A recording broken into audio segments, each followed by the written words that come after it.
من 8 کاردا 8 کاردا من وقت دوای هەر بازم یەک تاسی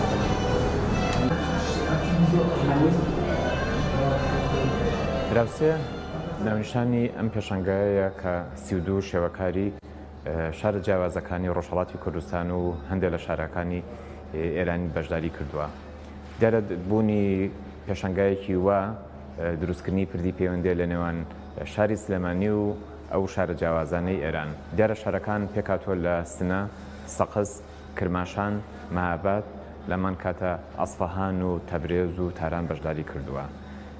تابلۆکان ئەندازە جیاوازن، تابلۆکان ژمارەیان 100 تابلۆی ئەندازە جیاواز هەرێک لە هونەرمەندەکان بە ستایلی تایبەتی خۆی کاری کردووە، هەرێک لەو ستایلانە تایبەتمەندی خۆی بەخشیوە بەو بابەتەی یاخود بەو شێوازەی کە هەڵی بژاردووە.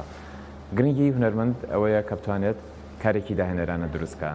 ئەگەر سەرێکی زۆربەی تابلۆکان بکەین هەستەکەین شتێکی جیاوازی ئەنجامیاوە کە جیاوازە لە هاوڕێکی کە بەشداری کردووە لە هەمان پێشەنگایە.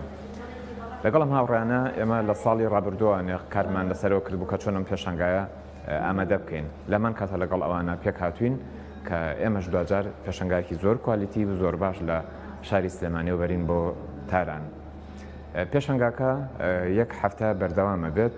هیوادارم تاکو ئەو کاتە هەموو ئەو هەوادارانەی کە کاری هونەری بۆیان گرنگە سەردانی مەزەخانی نیشتیمانی ئەمنە سوورەکە بکەن و ببنە هاوڕێ و هاوبینی ئەو تابلۆ جوانانەی کە ئەم هونەرمەندانە نەخشاندوێنە.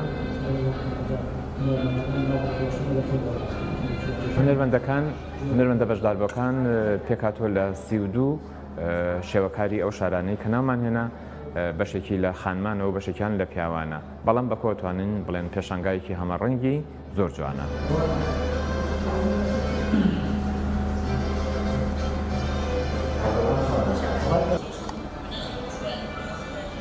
من آزاده مرادی هستم از ایران. من آزاده مرادیم. لێرانەوە لە هەمەدانەوە هاتووم. سەرپەرشتیاری پێشەنگای شێوەکاری دراوسێم کە لە شاری سلێمانی بۆ ماوەی 5 ڕۆژ بەردەوام دەبێت لە ئامۆزەخانەی نیشتیمانی ئەمنە سوورەکە.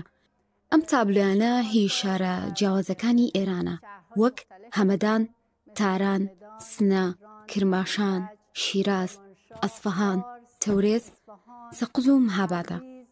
خۆم مامۆستای زانکۆی ئەبوو عەلی سینام لە هەمەدان. سەرپەرشتی پێشەنگای شێوەکاری دەکەم. لە پێشەنگایەدا 32 هونەرمەند بە زیاتر لە 100 تابلۆ بەشدارن لە ڕێگەی تۆڕە کۆمەڵاتیەکانەوە. بە هونەرمەندێکی کورد بە ناوی هەژار حەمە ئەمین ئاشنا بووم و بانگێشتم کرد بۆ زانکۆکەی خۆمان بۆ هەمەدان. تابلۆکانی ئەو تایبەت بوو بە ئەنفال کە بۆ ئێمە سەرنجڕاکێش بوو. پاشان بە کاک بەختیار سەعید ئاشنا بووم.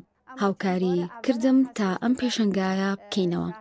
لەبەر ئەوەی یەکەم جارمانە ڕەنگە جێگەی سەرنجیش بن، بەڵام چونکە ڕیشەی هونەرەکەمان یەکە ئیشەڵڵا برەوی زیاتر بە گۆڕینەوەی هونەری گەلان دەدەین. رشد فرهنگ و هنر ملت هامون بشه.